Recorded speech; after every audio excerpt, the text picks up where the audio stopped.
I have been waiting for this for so...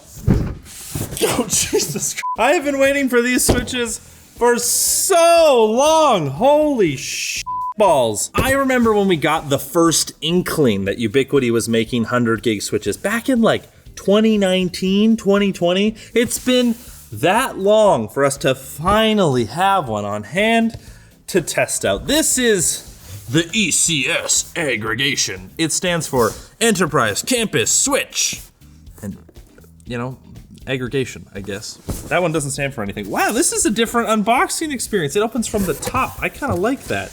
This is like how big stuff arrives. And I mean, let's be honest here. This is a pretty big box for a network switch. Are those rails? They are rails. Got a hardware kit here. Power cables. We'll get to that in a minute. Oh. There it is, boys and girls. Oh my God. Oh my God. I thought at this point it was a meme, the whole like having redundant power supplies on the Ubiquiti switch. We've wanted it for so long, and look at this. A redundant, hot, swappable power supply. But why is there only one? What is this? There's the other one. This is, it's very chill labeling for a power supply. So 550 watts, 100 to 240 volt, that's good.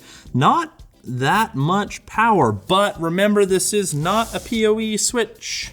So in theory, it shouldn't need that much anyways. It's just a little, nice, that's got a nice click to it. I'm so stoked about this. Man, you have no idea how long have I been waiting to put 2 power supplies in my Ubiquiti switch like this? Ain't no way. Hell yeah, brother. How many is that? 1, 2, 3, 4, 5. 5 fans. And they're hot swappable. This is Enterprise, baby. You guys finally did it. Slow clap for Ubiquiti. I promise I'm not being sarcastic. I'm actually just excited that we're finally here. Great. I mean, these are just they're Delta fans, little single ones here. Very cute. And then here, this is the money maker. Around this side, boys and girls, we have 48 25 gigabit SFP28 ports, along with 6 QSFP28 100 gig ports. That works out to a combined 3.6 terabit per second of switching capacity in this bad girl. Aside from all that, there is still the traditional Ubiquiti little screen on the front, which I'm sure is a touchscreen. You know, surprisingly not like a bunch of extra ventilation. This is a pretty normal Ubiquiti amount. There's no extra on the side. It is a little different on the side because it has rail holes. I don't think that they're like the rails on the CloudKey Enterprise where it's just a shelf that they sit on. This will probably be actual rails that actually slide in and out. Okay, these look like nice rails. Oh yeah, they're toolless. I like that. You know, in a universe where you were doing things properly, you would still screw them in. But I don't know what universe that is because it's not the one I live in. King slide. Oh yeah, okay, so these are just name brand rails. I don't remember what other machine I saw with King slide rails, but they are a company that makes rails for other companies from Taiwan.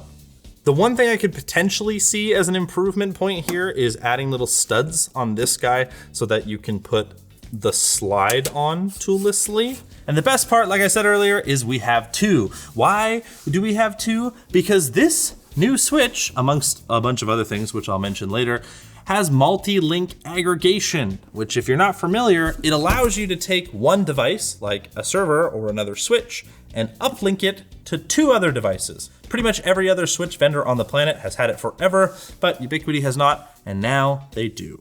It occurs to me I did not look through the cable accessory box. We have 1 cable. The other cable for the other power supply came in the power supply box, so that makes sense. We have, oh, nice. Clips in right there. You get your power cable, plug it in, and then loop the cord in the little thingy, tighten it. Now you can't accidentally yank this out. Not all switches have this. Some Dell ones I've interacted with have just like a cable tie looped around, which I don't know if is better than this. This is pretty easy. What else is in here? Oh, there is still ears. Can you run this with just the ears? I could check the instructions. Nope, doesn't say shit about that. See you later.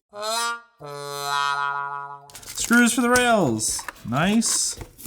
More ear things. That's it. Man, I think the only thing left that's missing on this switch is a dedicated management board. That's the only thing I'm kind of going, about. But let's turn it on.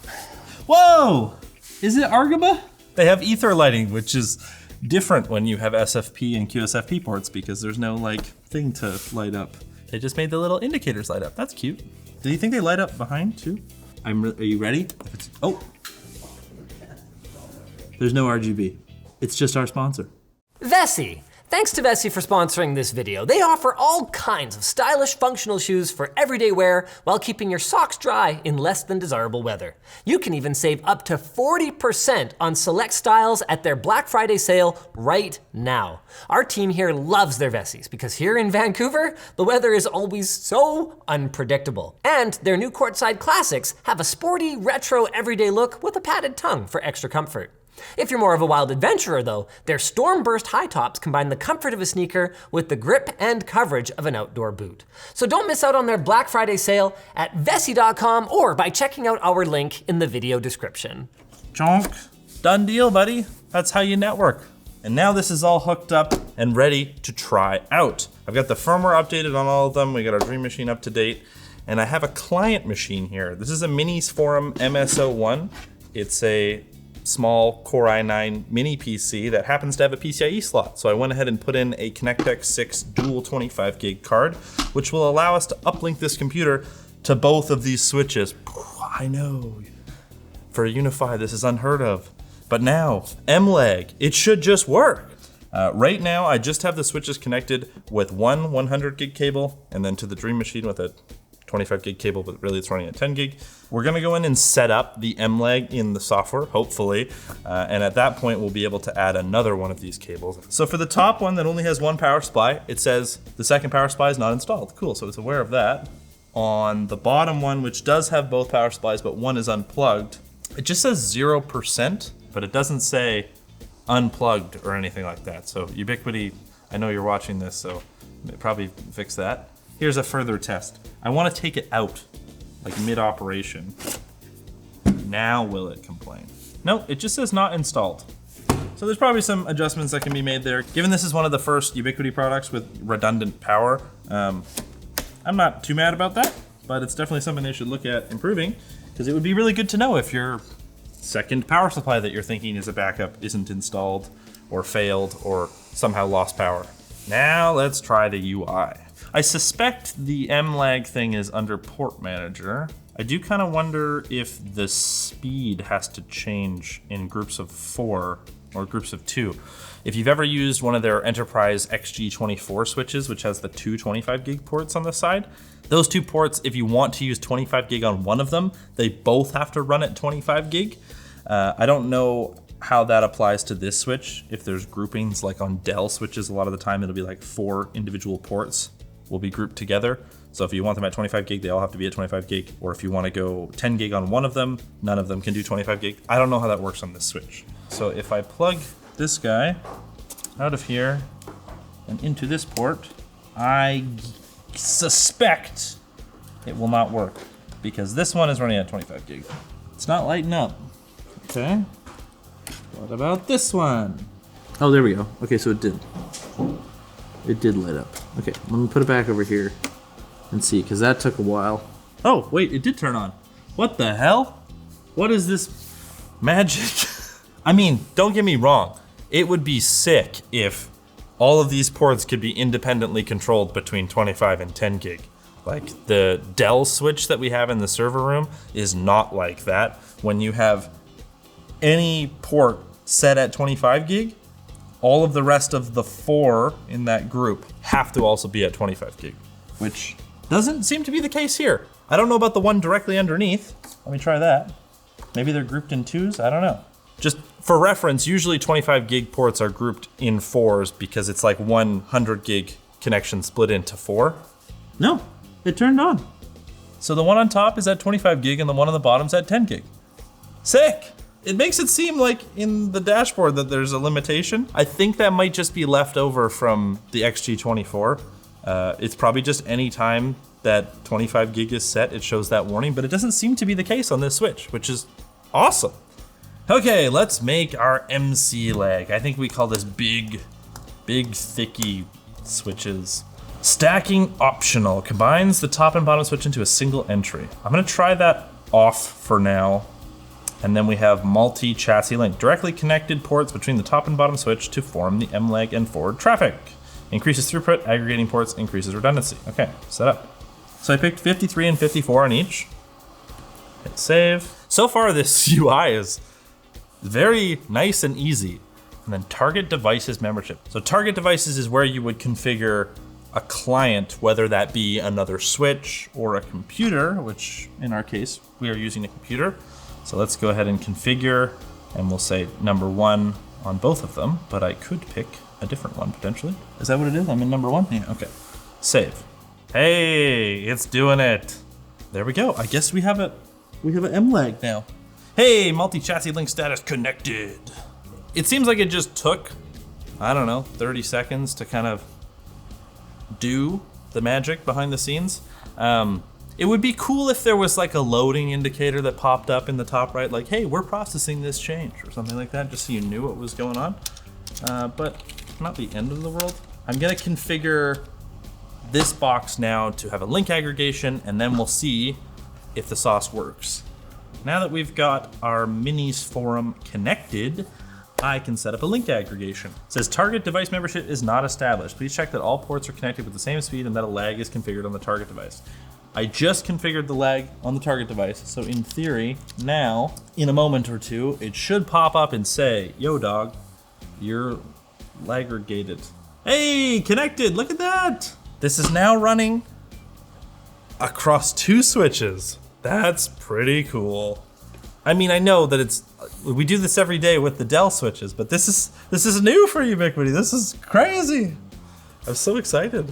Now they have a proper redundant option for like a high-speed core switch. Not only is this their first like 100 gig offering, but it's also a pretty compelling package. They actually built out the feature set before releasing it, which is really cool. It's got redundant power, it's got redundant cooling. I don't know if there's anything to complain about here, aside from the lack of a dedicated management port. How much does this thing cost? This is $4,000 US. So if we have 2, that's $8,000 US in Ubiquiti land. That's crazy. I'm setting up a second minis forum so we can do a little speed test, and I just hit apply. So I have iPerf running on one machine as a server, and on the other, I'm running it as a client. It's doing 40 gigabit. And this is just at 1500 MTU. We're not using jumbo frames or allowing the machines to send bigger packets with less overhead, which is usually something you need to do. Well, less so these days, but frequently in the past, something you need to do to be able to achieve speeds like this. But 1500 MTU across both switches, like 50 gig. These are only 25 gig ports. That means it's using both ports on our machines here. I'm gonna do something a little funky, and I'm not gonna uplink both of them to both switches. I'm gonna take one of them and move it to a single switch. That way, to achieve the full bandwidth of both cables, it will have to cross the links that go between the 2 switches. It should be exactly the same. Realistically, we're not even close to pushing these switches at all. Oh, I can't actually do that. It blocks it out and says, use MLAG group to configure aggregation. I guess there's not really any reason you should do what I was just proposing other than to just try this out. But that's interesting. It would be cool if you could name the aggregation devices in here. I know that you can name the ports, but it would be sick if there was a name field and then that automatically applied to the ports itself. I like on Dell's enterprise switches that you can basically put a description on anything, which is very helpful. Ubiquiti, you should do that. That would be great. So I'm gonna unplug one port from each of these devices. We'll unplug this minis forum from the top switch, and then I'm gonna unplug this minis forum from the bottom switch. That way, they're each connected only to one of them. So if we run a speed test now, that traffic is gonna have to go, through this cable across our multi-chassis links to the other one, and I wanna just make sure that that still works. Yeah, okay. Everything's fine. We're traversing our multi-chassis links like nothing even happened. Lovely. Now if I plug these back in, will it just pick up the speed without having to restart the test? 47 gigabit. Very nice. For the amount of setup required, if you already had your devices, like computers or servers or switches already plugged into both ports, you're talking like 30 seconds of setup. The last thing I want to see is the stack mode, because that sounds pretty dope. And okay, I wasn't really sure what I was expecting, but it's just 2 switches on 1 page. Which, yeah, okay, great. I mean, overall, this has been super seamless. I gotta see what's inside this switch though. I'm gonna have to open it. Haha, LTT Store precision screwdriver set. I like. While I take these things apart, it would be good to mention that they are layer 3 switches. So they are going to have VRRP, which is basically a redundant routing protocol, available soon. And then also BGP on these switches, which is pretty cool. I think they're not in the current network version coming soon kind of vibe. So who knows when that will be, and I wouldn't buy it based on that until that feature is out and tested. You can use this as a router, run a network on the individual switch, have it be DHCP or DHCP relayed if you want. I'm very curious to see what type of switch chip is in here, because when they originally made the kind of like demo early access version of a 100 gig switch, which like I mentioned before was a long time ago, it used not like a tier 1 switch chip. So not from like Broadcom or anything like that. It was from a less common / popular brand, which some people did not like. Hey, oh, look at that. It's not that full. It's a fair bit of empty space in here. I mean, it's not uncommon for switches of this size. It looks like the reason for the empty space here is so the power supplies fit and plug right into the board. Show me what you've got. Whoa, what's going on here? Why is there a LAN port? What are you doing in there, Ethernet jack? I swear to God, if they worked in the functionality to have a management port and then decided not to put it on, oh my God, that would be so silly. Looks like they got a custom PCB here for the fan power and fan control. That's cool. There's a CMOS battery in here. I guess that makes sense. This is an FPGA right here, field programmable gate array. It's kind of like a CPU, but can be customized. They usually use those on applications where it's not worth building custom silicon and still need it to be fast. And then an M.2 slot that has no storage in it. I'm very confused why there's like a daughter board that has a lot of cooling on it. It looks like it could be socketed, which would be interesting. I mean, what could be under here? Either a CPU or a switch chip. But I think over here is the switch chip, so this must be a processor, maybe? Oh, what the hell? This is the computer that runs this switch. You see there's a memory slot there?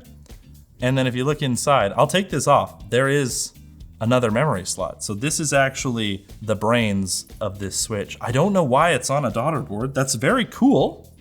I guess that means you could replace this if it failed. I mean, usually the high-end switches from other companies are also built in a modular fashion like this, at least to some degree. Hey.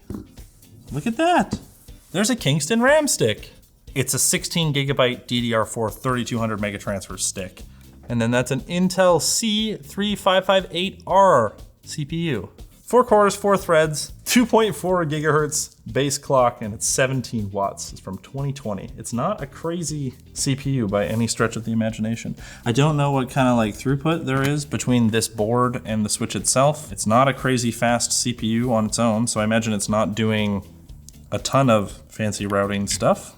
This computer module over here is like this, I guess because they're gonna use this platform for other things, but I found out the switch actually runs Sonic, which is an open source switch operating system, which is really cool. So this little computer here runs Ubiquiti's management software and Sonic and allows those to work together and use this Sonic switch with Ubiquiti's controller and to manage everything, which is cool. I mean, Sonic is great, and I'm glad that they're using it because it seems like a pretty obvious choice. The question then is, what switch chip is this using? Marvell! This is a 98CX8514A0. I mean, that's great. They're a big name switch chip manufacturer. I don't know if people classify them as like the best. I know people kind of have a hard on for Broadcom. But yeah, I guess I've seen what I needed to see. It would be cool if they had M.2 storage on here so that you could swap it, but I guess if you had an issue with the soldered storage that's on here, you could use the M.2 slot here to replace it and reinstall it. Seems like a pretty sick switch. It's $4 grand, it's out of my budget, but if you're looking for a top of rack switch that has multi-chassis link aggregation and you need 25 or 100 gig, it seems like this could be a decently affordable option. I'm happy that they did most of the feature stuff before they released the switch. If they had released this and been like, oh yeah, MLAG, it's coming later, I'd be like, ugh.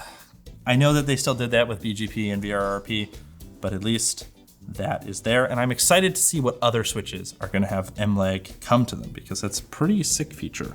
So if you like this video, like the video, get subscribed to ShortCircuit. And if you're looking for something else to watch, why not check out the Unify Cloud Gateway Max? Kind of a different vibe than this, but if you needed a cheap controller because you spent all your money on 6 switches, I kind of doubt it makes sense, but maybe it's an option.